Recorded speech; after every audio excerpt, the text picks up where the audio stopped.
मैं पहला कवि आपके बीच बुलाता हूं, उसके लिए केवल एक निवेदन आपसे करना चाहता हूं कि पूरी धरा भी साथ दे तो और बात है, पर तू जरा भी साथ दे तो और बात है। चलने को एक पांव से भी चल रहे हैं लोग, पर दूसरा भी साथ दे तो और बात है।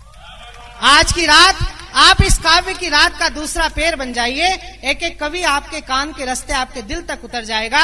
मैं पहले कवि के रूप में उज्जैन महंकाल की नगरी के पधारे हुए भाई दिनेश दिग्गज को आपके बीच बुलाना चाहता हूं। विभिन्न टीवी चैनलों के माध्यम से इन दिनों उनकी हर घर में घुसपैठ है, लेकिन आज नगर पालिका के इस मंच पर वो पहली बार आए हैं। मैं चाहता हूं पहली बार आए हुए कवि को अतिरिक्त तालियां दीजिए, जोरदार तालियां बजाकर हास्य व्यंग्य के कवि को बुलाइए। भाई दिनेश दिग्गज आए और अपने काव्य प्रसाद से आज के इस अनुष्ठान का शुभारंभ करें। भाई दिनेश दिग्गज। मेरे माइक पर आते आप सब ऐसे चुप क्यों होंगे जैसे मुझे श्रद्धांजलि दोगे? ये सब वरिष्ठ कवि हैं, इनके लिए टेंशन लेना, मेरे लिए कोई टेंशन वेंशन मत पालना। मैं तो इन सब महाकवियों की भूमिका में खड़ा हुआ हूं 15-20 मिनट के लिए, और इससे ज्यादा मैं रह भी नहीं पाऊंगा। मैं ज्यादा जोर से बोल भी नहीं सकूंगा, क्योंकि पाचुनकर जी आपको पता है पतले वायर में से ज्यादा वोल्ट का करंट पास करो तो फॉल्ट होने का खतरा रहता है। इसलिए कोई बहुत ज्यादा लोड मत लेना आप। इतना कोई सोचने मेरे को सुनने के लिए आप लोड लेना ही मत। ये थोड़ा वॉल्यूम बढ़ा दो। और ये जितने कवि हैं देश के वरिष्ठ कवि, मैं तो दिख ही जाता हूँ सब चैनल्स के माध्यम से, ये सब बहुत बड़ी बड़ी बातें करेंगे। अभी थोड़ी देर बाद जब कार्यक्रम शुरू होगा, ये अटल जी, जॉर्ज बुश, सोनिया जी, लेवेंस्की, मोनिका, क्लिंटन और ऐसे बड़े बड़े कलेक्टर साहब, पाचुनकर साहब, सभापति महोदय के बारे में, बड़े बड़े लोगों के बारे में बात करेंगे। मैं नहीं कर पाऊंगा। मैं तो मेरे घर में ढंग से मेरी लुगाई से बात कर लूं, वही बहुत बड़ी बात है। यथार्थ कोई मतलब थोड़ी फालतू। मैं इसलिए ज्यादा लोड दूंगा ही नहीं आपको। आप तो बस मेरे को ऐसे ही। अच्छा, ये सब जितने कवि बैठे सब पुरुष हैं, मैं केवल एकमात्र महापुरुष हूं। और महापुरुषों ने तो सूत्र वाक्य बोले जीवन में। अभी माननीय सभापति महोदय मुझसे पूछ रहे थे, दिनेश जी अटल जी पे और मनमोहन सिंह जी पे कोई कविता लिख के लाए क्या? तो आप लोग तो बुद्धिजीवी श्रोता है, 70-50 साल से कवि सम्मेलन सुन रहे हैं। मैंने न तो अटल जी पे कोई कविता लिखी है, न मनमोहन सिंह जी पे लिखी है, क्योंकि मैं किसी मजबूर की मजबूरियों का मजाक उड़ाना अच्छा नहीं समझता हूं। तो क्या है, मैं कोई ज्यादा मेरे को सुनने के लिए आप कोई टेंशन मत पालो, आप तो बस बैठ जाओ। हाँ, नहीं वो क्या है कि आप इसलिए बुद्धिजीवी हो कि ये वो शहर है मां चामुंडा का जो दुनिया में सबसे रूपवान, चतुर, बुद्धिजीवी, गुणी, बहादुर, स्मार्ट, इंटेलिजेंट लोग सब यही रहते हैं। 15 बरस पहले खुद की शादी के लिए लड़की देखने आया था इस शहर में, जब मेरी एक्सपायरी डेट नजदीक थी। तो लड़की तो पसंद आनी थी। मैंने कहा देवी तू पसंद तो आ गई, पर यह बता तेरे पिताजी की हैसियत कार देने की है क्या? लड़की देवास की थी। कहने लगा क्या बोला, फिर से बोल। मैंने कहा तू पसंद तो आ गई, पर यह बता तेरे पिताजी की हैसियत कार देने की है क्या? वो बोली हैसियत तो ट्रेन देने की है। तेरे में दम हो तो देवास से उज्जैन तक रेल की पटरी बिछा के बता दे जरा। इसलिए मेरे को सुनने के लिए कोई ज्यादा लोड ऐसा कोई खास बात नहीं। मैं तो कोई बड़ी बात कर ही नहीं सकूंगा, मेरे में है ही नहीं इतनी हैसियत, मैं क्या बड़ी बात करूंगा यार। मैं तो व्यंग का कंपाउंडर हूँ। ये सब डॉक्टर बैठे हुए हैं, ये व्यवस्था बताएंगे क्या। और अभी कोई आया था, वो बोल रहा था यार आप टेढ़े क्यों खड़े होते हो? मैंने कहा तेरे यहाँ का रावण टेढ़ा हो सकता, मैं टेढ़ा नहीं हो सकता क्या? ठीक है यार। तो मैं व्यंग का विद्यार्थी हूँ, व्यंग की कविताएं आपको सुनाऊंगा। उसके पहले अपनी भूमिका के 4 शब्द आपके श्री चरणों में समर्पित करता हूँ। आपके किसी के चरण आगे हो तो एक आध के रख देना, उसी के चरण में कर दूंगा। और बात अच्छी लगे तो अगली पंक्ति से अंतिम पंक्ति तक, उधर वो जो झारखंड मुक्ति मोर्चा खड़ा है वो बाहरी समर्थन कर देना।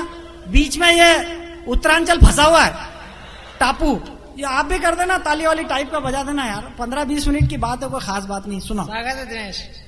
व्यंग का विद्यार्थी भाई कह रहा था नाम कैसा रख लिया। मैं कहता हूँ नाम में क्या रखा है, काम अच्छा होना चाहिए यार। नाम तो किसी का कुछ भी हो सकता है। व्यंग की भाषा में अपना परिचय दे रहा हूं, सुनो और आनंद लो। कि जिस देश में, मैं इतना धीरे धीरे बोलूंगा,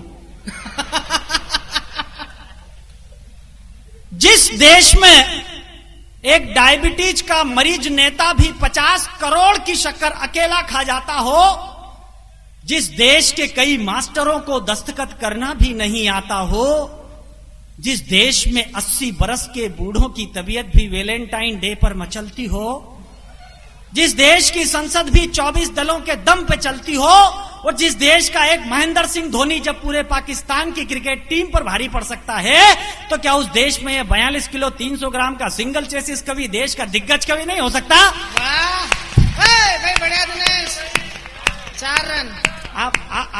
आप सबने मेरी बात का समर्थन कर दिया, इसलिए आपको प्रणाम करता हूं, वेरी गुड। मंच को प्रणाम करता हूं, मां भारती को प्रणाम करता हूं, और स्वर्गीय दिव्या भारती को भी प्रणाम करता हूं। और अंत में परम श्रद्धेय, परम आदरणीय, परम पूजनीय, प्रातः स्मरणीय, परम वंदनीय मेरी पत्नी को भी प्रणाम करता हूं। हंसने का नहीं साहब, उसको तो इसलिए प्रणाम करता हूं कि दुनिया की सबसे इंटेलिजेंट महिला वही है, होना भी चाहिए, मेरी पत्नी है। अगर आपकी पत्नी कम अकल की हो तो उनको कभी ताने मत देना। एक सूत्र वाक्य बता देता हूं जीवन का, जितने शादीशुदा लोग बैठे मेरे सूत्र वाक्य को नोट करना। आपकी पत्नी अगर कम अकल की हो तो उसको ताने मत देना, उनको मान देना, सम्मान देना, और सम्मान इसलिए देना कि अगर उनमें थोड़ी बहुत भी अकल होती तो तुमसे शादी नहीं करती। यथार्थ में जियो यार, कोई मतलब नहीं बड़ी बड़ी बात करने से।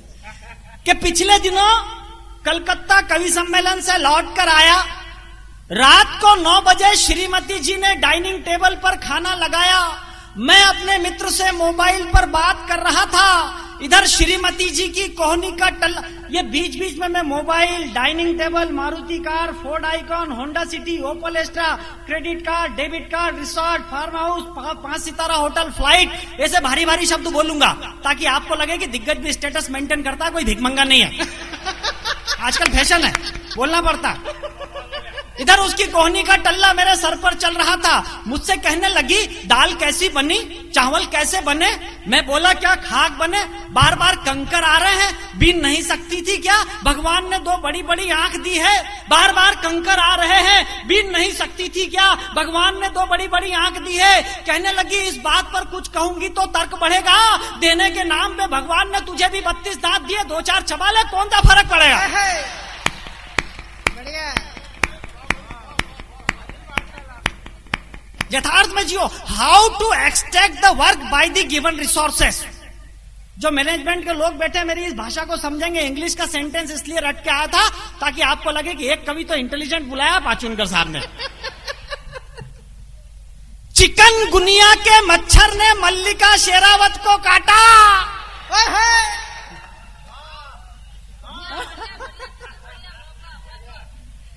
आपको क्या समझ में आया? चिकनगुनिया के मल्लिका क्यों काट सकता है यार, ऐसा थोड़ी कोई। बहुत सारे प्रिकॉशन लिखे रहते हैं उसमें, माननीय महोदय वो निकलवाते हैं विज्ञापन नगर पालिका की ओर से कि पूरी वहां के कपड़े पहनना चाहिए ताकि मच्छर नहीं काटे। स्थिति देख लो क्या है। चिकनगुनिया के मच्छर ने, जुड़ना साहब आनंद लेना, जिन्होंने ताली नहीं बजाई वो भी ताली वाली टाइप का कूटना। चिकनगुनिया के मच्छर ने मल्लिका शेरावत को काटा तो मैंने स्वास्थ्य अधिकारी जी को डांटा। शर्म नहीं आ रही है, मल्लिका जी बुखार में कपकपा रही है। वह बोले, दिग्गज जी, मैंने कहा मल्लिका जी बुखार में कपकपा रही है, शर्म नहीं आ रही है, उन पर भी चिकनगुनिया का प्रकोप है। वह बोले, सर हम भी क्या करें, वहां मच्छरों के काटने का ज्यादा स्कोप है। बढ़िया है, वाह वाह वाह वाह वाह वाह। सर हम भी क्या करें, वहां मच्छरों के काटने का ज्यादा स्कोप है। मैंने कहा, पूरी की पूरी राहत राशि डकार रहे हो। मैंने कहा पूरी की पूरी राहत राशि डकार रहे हो, मच्छर मार दवाइयां क्यों नहीं डाल रहे हो। वह बोले दिग्गज जी आपको क्या बताएं सच्चाई, हमने तो हमारी जिम्मेदारी बहुत अच्छे से निभाई, पर एक मच्छर दूसरे मच्छर से कहता है लगे रहो मुन्ना भाई। अरे और सुना, मैं तो शेयर मार्केट की वैल्यू देखने गया था। एक व्यंग की रचना पढ़ता हूं साहब, उसके बाद अपना स्थान ग्रहण कर लूंगा। क्योंकि क्या है, ये बता रहे थे कि इस दौर में प्रेम अच्छा नहीं रहा, ऐसा नहीं रहा। प्रेम की 4 पंक्तियां पढ़ता हूं, क्या हुआ? ये तो मूंगफली इसके बड़ा इधर लिया, तेरी सब खरीद लेंगे। चल, लोग देश बेचने पे तुले, तू मूंगफली बेच के क्या करेगा यार? हाँ सुनो। वो नहीं, मूंगफली वाले ने सोचा जब बड़ा भाई वहां लगा हुआ है तो छोटा भाई भी थोड़ा धंधा पानी कर ले। तो क्या वो ये कह रहे थे अभी प्रेम सौहार्द का वातावरण बना रहना चाहिए। मैं कहता हूं प्रेम आजकल वैसा प्रेम नहीं रह गया जो अपन समझते हैं। प्रेम 2 कौड़ी का हो गया। मैं बताता हूं 2.5 अक्षर का पावन शब्द कितना दूषित कर दिया इन फिल्म वालों ने। मैं तो महाकाल की नगरी से आया हूं सर, वहां पर तो कालिदास ने मेघदूत और रघुवंश की रचना की थी। मैंने नई पीढ़ी को कहा, मैंने कहा उन परंपराओं का अनुसरण करो जो परंपराएं हमारे बुजुर्ग छोड़ के गए हैं। तो एक लड़की आई, बोले सर मैं भी उन परंपराओं का अनुसरण करना चाहती हूं, मैं अपने प्रीतम से मोबाइल पर बात नहीं करूंगी, न एसटीडी पे बात करूंगी, मैं भी कबूतर के पांव में चिट्ठी बांध के उसके पास भेजूंगी। मैंने कहा देवी यही एक प्रोसेस बची है क्या तेरे पास? तो उसने कबूतर के पांव में चिट्ठी तो बांधी, लेकिन पता है चिट्ठी में क्या लिखा? कबूतर जा जा जा, मेरे पहले प्यार की दूसरी चिट्ठी तीसरे को दे। अनुसरण किया। भाई बढ़िया है। दूसरी देवी आई, बोले सर हम भी अनुसरण करना चाहते हैं परंपराओं का। मैंने कहा निश्चित रूप से करना चाहिए। उसने कबूतर के पांव में चिट्ठी ही नहीं बांधी, ऐसे ही कबूतर छोड़ दिया प्रीतम के पास। उसके प्रेमी ने उधर से फोन किया लैंडलाइन पे, बोले देवी तूने कबूतर तो भेजा पर चिट्ठी कहाँ है? बोले मैंने तो मिस कॉल किया था। बढ़िया। ये प्रेम की स्थितियां हो गई है। लेकिन अच्छा है। आप सब सुधी श्रोता बैठे हैं, मैं बताता हूं प्रेम क्या होता है, संदर्भ क्या होता है, सौहार्द क्या होता है। कि पहले इन हाथों की लकीर को पढ़ लिया होता। सुना भैया, 4 पंक्तियां पढ़ता हूं, प्रेम क्या होता है, बात अच्छी लगे तो समर्थन करना। कि पहले इन हाथों की लकीर को पढ़ लिया होता, या किसी गरीब की अनकही पीर को पढ़ लिया होता, और प्यार के नाम पर बंदर की तरह उछलने वालों, प्यार को समझना था तो कबीर को पढ़ लिया होता। प्यार को समझना था तो कबीर को। लेकिन हम दूषित करते हैं, हमने दूषित कर दिया, फिर उम्मीद करते हैं ये नौनिहाल पीढ़ी, ये नए बच्चे सुधर जाएंगे। मैं चैलेंज करता हूं ये नहीं सुधर सकते, दावा देता हूं इनके माँ बाप नहीं सुधर सकते, ये क्या सुधरेंगे? हाँ, अभी तो मैं जिस स्कूल में पढ़ाता था, एक बच्चों के मनोविज्ञान की छोटी सी कविता सुनाता हूं साहब। अभी जिस स्कूल में मैं पढ़ाता था वहां पर एक मैडम आ गई। सर ने अभी माननीय जिलाधीश महोदय ने कहा नारे जितने विज्ञापन आते हैं उसके नारों के पहले वो विज्ञापन आते हैं। तो वो 1 साल के बच्चे को लिया ही साहब स्कूल में एडमिशन कराने। आप तो बुद्धिजीवी श्रोता है, मेरी बात तुरंत समझ जाएंगे। बच्चों के मनोविज्ञान की एक छोटी सी कविता की भूमिका बना रहा हूं साहब। तो वो 1 साल भर के बच्चे को ले आई, बोले इसकी एडमिशन करो। मैंने कहा देवी इसने तो पोलियो के ड्रॉप भी ढंग से नहीं पिए। बोले नहीं इसकी एडमिशन करो। मैंने कहा इसकी एडमिशन क्यों जरूरी है? बोले सरकार ने मिशन चला रखा है, देखो सामने क्या लिखा है, सबको शिक्षा। मैंने कहा एग्रीड, सबको शिक्षा, पर इसको शिक्षा 1 साल के को। बोले नहीं आप क्लिक करना, माइन्यूट ऑब्जर्वेशन दे रहा हूं। वो कहने लगी देखो नीचे ऊपर लिखा है सबको शिक्षा। मैंने कहा बहन जी माने मेरा बात, पर 1 साल के बच्चों को शिक्षा कैसे दूं? बोले नहीं, नीचे दूसरा नारा लिखा है वो पढ़ो। दूसरा बच्चा कब? पहला स्कूल जाए जब। आदमी नारों की भूमिका कैसी निकाल रहा है सर? भाई बढ़िया दिनेश, ताली बजवा, बढ़िया है। वाह वाह सर इसमें अपना कुछ नहीं है, सरकारी नारे हैं, अपना कुछ भी नहीं है इसमें। बात अच्छी लगी तो ताली वाली टाइप का बजाना पड़ता है। ऐसा ये भाई दिनेश एक आवाज एक हाँ खोल दो आवाज, अपनी तो इतनी है, अपना वॉल्यूम कम है।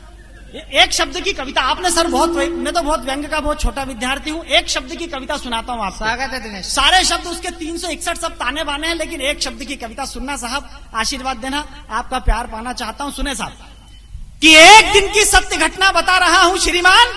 हाँ, क्लास में बच्चों को पढ़ा रहा था मैं क्षमादान। मैंने कहा बच्चों किसी से कोई गलती हो जाए तो माफ कर देना चाहिए, कोई टेंशन नहीं लेना चाहिए।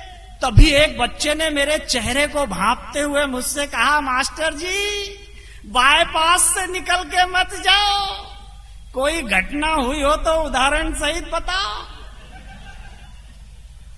ये 70 चैनल देखने वाली पीढ़ी छोड़ेगी क्या आपने? मास्टर जी बाईपास से निकल के मत जाओ, कोई घटना हुई हो तो उदाहरण सहित बताओ। मैंने कहा व्यंग बाण छोड़ने की जरूरत क्या है? मैंने कहा व्यंग बाण छोड़ने की जरूरत क्या है? प्रत्यक्ष को प्रमाण की जरूरत क्या है? देखो देखो पप्पू ने आम के पेड़ को कुल्हाड़ी से काट डाला। देखो देखो पप्पू ने आम के पेड़ को कुल्हाड़ी से काट डाला, फिर भी मैंने पप्पू को न पीटा, न सजा दी, न क्लास से निकाला। बताओ इसके पीछे मेरी कौन सी भावना साथ में है? तभी एक बच्चा बोला भावना को मारो गोली, सजा तो इसलिए नहीं दी क्योंकि कुल्हाड़ी अभी पप्पू के हाथ में है। किस उबालते ना मास्टर तू, फाइल तेरी भी निकल सकती है भाई। बढ़िया दिनेश, वाह। ये वो पीढ़ी है। मुझे तो एक शेर याद आता है, मैं एक शेर पढ़ना चाहता हूँ साहब, बुद्धिजीवी श्रोता बैठे हुए यहाँ पर, कि ये जो नई नस्ल का उजाला है, ये जो नई नस्ल का उजाला है, ये रिमिक्स और फिल्मी गाने, ये जो नई नस्ल का उजाला है अपनी तहजीब डसने वाला है, और जिस पे आरी चला रहा है तू वही पेड़ छांव देने वाला है। वाह। लेकिन हम साहब इस पीढ़ी को सुधारने की कोशिश बहुत करते हैं। मुझे तो एक संदर्भ याद आता है, मैं क्लास में सर ज्योग्राफी पढ़ा रहा था, मैंने सारे बच्चों को बोला, अब पुराना स्कूल गांव का, चलो बच्चों मेरे साथ बोलो, हमारे पूर्वज बंदर थे। ज्योग्राफी में ऐसे पढ़ाते थे भूगोल में, चलो याद करो, हमारे पूर्वज बंदर थे, हमारे पूर्वज बंदर थे, हमारे पूर्वज। कोई नहीं बोला, पीछे से एक छोड़ा खड़ा हुआ, बोले तेरे ही होंगे, हमारे तो अग्रवाल थे। किस पीढ़ी को हम सुधार नहीं सकते सर, इस पीढ़ी को हम कैसे सुधारेंगे आप बता दो। बहुत बड़ी कष्ट होता है, बहुत तकलीफ होती है। बच्चों के मनोविज्ञान की एक छोटी सी कविता सुनाता हूं। ब्लैक बोर्ड पर सर मैंने एक शब्द, कोई लफ्फाजी नहीं है, कोई हंसी मजाक की बात नहीं, व्यंग, विसंगति, विद्रूपता किस तरह से पैदा होती है देखिए साहब, संदर्भों के माध्यम से, बातचीत के माध्यम से। बढ़िया दिनेश, बढ़िया लगा रहे। मैंने सर एक ब्लैक बोर्ड पर शब्द लिखा, इलेक्ट्रिसिटी। सर आप बताइए इसमें कोई हंसने की बात थी क्या? सर मैं बाबूजी, मैंने एक बच्चे से पूछा, बता बेटे क्या लिखा हो। बच्चों का मनोविज्ञान की कविता का 1 मिनट का धरातल बनाता हूं। मैंने कहा बता बेटे क्या लिखा हुआ। बच्चा थोड़ा अटकता था, तुतलाता था। अच्छा, ये तुतलाने वालों के भी अलग हिसाब किताब रहते हैं यार। मैंने एक बच्चे को बोला, सर वो तुतलाता था। मैंने कहा तू तुतलाता है, अटकता है, हकलाता है, तो 8 आने के केले लेके खा लेना। तो वो केले वाले की दुकान पे गया, ऐसे मीना बाजार में, बोले 8 आने के भाड़ में जान दे, अंगूर दे दे यार। मतलब पीढ़ी लौट नहीं लेना चाहती, कोई टेंशन नहीं लेना चाहता बाबूजी, ये स्थिति है। मैंने ब्लैक बोर्ड पे एक शब्द लिखा, इलेक्ट्रिसिटी। सर इसमें कोई हंसने की बात थी क्या भाई साहब, आप बताना, कोई थी क्या बात है? वो तुतलाता था लड़का। मैंने कहा बेटे क्या लिखा हुआ है? बोले मास्टर जी इलेक्ट्रिक टीटी। अबे मैंने कहा बोलना नहीं आता, फ्यूज बल्ब, तेरी मम्मी को बुला के ला। सर 3 दिन बाद उसकी मम्मी आई, मास्टर जी क्या हो गया? मैंने कहा आपका बेटा इलेक्ट्रिसिटी को इलेक्ट्रिक टीटी बोलता है, घर पे इसको पढ़ाया करो। उसकी मम्मी कहने लगी मास्टर जी माफ कर दो, बच्चा छोटा है, इसकी कैपेसिटी कितनी है? अरे मैंने कहा बल्ब फ्यूज नहीं है, स्विच खराब है। 58 साल से इस देश में कहां गलतियां हो रही है सर, हम पकड़ नहीं पा रहे हैं। 58 साल की आजादी में कितनी गलतियां हुई, हम कहां निकलता है, उस खंबे पर चढ़ जाते हैं, उस खंबे की लाइट जाती है, उस खंबे पर चढ़ जाते हैं। 58 साल में इससे ज्यादा इस देश में कुछ नहीं हुआ। मैंने उस बच्चे से कहा तेरे घर में कोई और है? बोले हाँ मेरे पिताजी हैं। 4 दिन बाद पिताजी आए, क्या हो गया? मैंने कहा वो बेटा इलेक्ट्रिसिटी को इलेक्ट्रिसिटी बोलता है, बहू कैपेसिटी को कैपेसिटी बोलती है, घर में इनको समझाओ। वो बोले मास्टर जी बात बहुत छोटी सी है, पर फोकट की पब्लिसिटी मत करो। अरे मैंने कहा ना बल्ब फ्यूज है ना स्विच खराब है, पावर हाउस में फॉल्ट है। 58 साल में इस देश में इससे कुछ ज्यादा हुआ तो सर आप बता दीजिए मुझे, गलतियां कहां होती है, हम फॉल्ट कहां ढूंढते हैं। मैं उस बच्चे की पिटाई करता था रोज, क्या? मैंने कहा भैया तेरे घर में कोई और बच्चा है क्या? बोले हाँ मेरे दादाजी 80 साल के। मैंने कहा भेज उस आइटम को भी चेक करें यार। तो दादाजी आए लकड़ी टेकते टेकते, सर क्या हो गया? नमस्कार। मैंने कहा नमस्कार, क्या हो गया? मैंने कहा वो आपका पोता इलेक्ट्रिसिटी को इलेक्ट्रिसिटी बोलता है, बहू कैपेसिटी को कैपेसिटी बोलती है, बेटा पब्लिसिटी को पब्लिसिटी बोलता है। ठीक बात नहीं है।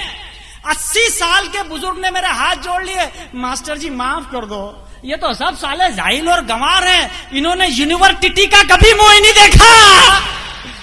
58 साल से इस देश में सर यही हुआ, इससे ज्यादा कुछ नहीं हुआ, कोई गलतियां नहीं पकड़ा हुआ। बच्चों का मनोविज्ञान की कविता सुने और मस्ती लें।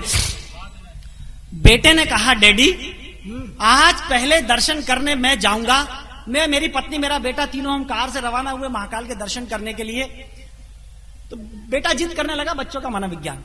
बेटे ने कहा डैडी आज पहले दर्शन करने मैं जाऊंगा, 1 अठन्नी 2 भगवान जी को चढ़ाऊंगा। मैंने उसको 1 नहीं 2 अठन्नियां दी, साथ में हिदायत भी दी कि बेटा 1 अठन्नी भगवान जी को चढ़ाना, दूसरी वाली अठन्नी से अपने लिए गुब्बारे खरीद कर लाना। बेटे ने कहा डैडी आप टेंशन मत पालो, मंदिर के बाहर खड़े रहो, मेरे सैंडल संभालो, मुझे सब पता है। मैं 1 अठन्नी भगवान जी को चढ़ाऊंगा, दूसरी वाली अठन्नी से अपने लिए गुब्बारे खरीद कर लाऊंगा।